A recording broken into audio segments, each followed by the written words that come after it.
Bonjour, je m'appelle Marielle, je suis instructeur au studio Être Pilates. Aujourd'hui, le sujet de la capsule, ceinture scapulaire ou les stabilisateurs des omoplates, des épaules. Qu'est-ce que c'est au juste? Donc, on va parler de la jonction entre le tronc et l'humérus, le bras. Quels sont les os qui font partie de la ceinture scapulaire? Donc, on va parler de l'omoplate ou de la scapula, c'est la même chose. C'est pas juste un os qui flotte dans votre dos, mais c'est un os qui bouge énormément, mais qui vient se prolonger ici, la portion supérieure, l'acromion. La petite portion inférieure, on va voir, c'est l'apophyse coracoïde. Ça dessine ou ça crée un petit espace qui va s'appeler la fosse glénoïdale. Et dans cet espace-là, on va avoir le bras, l'humérus, qui va venir s'y insérer. On va avoir les clavicules ici et à l'avant, le manubrium. Je vais principalement adresser qu'est-ce qui se passe au niveau de l'épaule. Beaucoup de monde nous parle de douleur au niveau des épaules, douleur au niveau du cou. C'est important de s'assurer qu'on vienne stabiliser les omoplates et voici la raison pour laquelle. La majorité des mouvements qu'on fait nous amènent vers le haut. Et la majorité des mouvements qu'on fait nous amènent vers l'avant. Donc, on va se ramasser dans une situation de déséquilibre. Ces muscles-là qui sont très sollicités vont devenir plus forts. Pour cette raison, il va être important de venir travailler les muscles stabilisateurs. Tous les muscles de notre corps ont la fonction et peuvent être des stabilisateurs. Par contre, en ce qui nous concerne, on va mettre un petit peu plus d'attention sur ceux qui vont venir garder l'omoplate à sa position neutre, ainsi que les stabilisateurs, donc la coiffe des rotateurs, des petits muscles qui partent de votre omoplate à différents endroits et qui viennent s'insérer au niveau de votre bras, donc qui nous permet de faire différents mouvements. L'épaule, c'est l'articulation la plus mobile de votre corps. Donc, ça veut dire aussi que c'est une articulation qui est très instable. Ce que ça va créer, pour éviter d'être dans un cercle vicieux, les muscles supérieurs, parce qu'on vient travailler les bras et on vient renforcer souvent les épaules, ça va se faire au dépend des muscles stabilisateurs.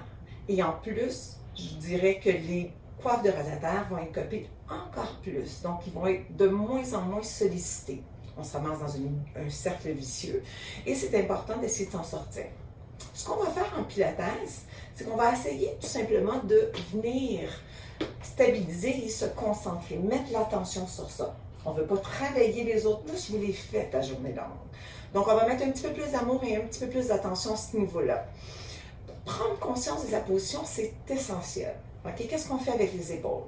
Et ce qu'on ne veut pas, on veut absolument s'assurer de ne pas créer de déséquilibre parce que ça va entraîner ce qu'on appelle une dyskinésie. Ça veut dire que c'est des mouvements qui sont anormaux, qui sont non physiologiques et des fois, on va maintenir cette posture-là parce que le corps va essayer de compenser. Si on a mal à l'épaule va être soit soulevée ou va être abaissée. En pilates, on va essayer de venir trouver son neutre. Pas trop haut, pas trop bas, mais quelque part entre les deux. On va vouloir aussi essayer de venir créer de la distance entre les clavicules, non pas en comprimant, mais plutôt en créant une ouverture. Cette ouverture-là va être la même à l'arrière qu'à l'avant. Donc, je n'amène pas les épaules à l'avant ou à l'arrière. Mon but, c'est de venir les ouvrir. Définitivement qu'on travaille toujours sans douleur, donc ça, c'est essentiel en pilates. Si vous trouvez une position et que vous avez de la douleur, vous n'êtes pas à votre neutre. OK? Donc, lorsqu'on arrive à trouver son neutre, on va travailler au sol, on va venir déposer les omoplates dans son dos et on va essayer de venir activer les muscles qui vont doucement glisser vers le bassin, comme si on voulait dessiner un petit V, comme si on voulait que les omoplates tombent dans vos poches. On va venir relâcher, déposer les omoplates, essayer de les sentir à plat dans votre dos, sans les venir contracter ici ou sans les tirer vers les oreilles. On va mettre plus d'amour, plus d'attention vers la portion inférieure. Donc, on soulève et ce que ça va avoir pour effet, c'est que ça va venir soulever la portion externe de votre scapula. En faisant ça, je vais réduire la distance au niveau des muscles qui viennent soulever, lorsqu'on a énormément de tension, On va créer un peu d'espace et le muscle va pouvoir se détendre. Un muscle qui est tendu, ce n'est pas un muscle qui est nécessairement en santé. Il faut qu'il soit capable de se contracter et se relâcher. Lorsqu'il est tendu, il n'arrive pas à se relâcher. Donc, ce qui va être important, c'est d'apprendre à bouger l'humérus sous le bras, tout en maintenant un neutre, tout en maintenant une distance constante, autant à l'avant et qu'à l'arrière.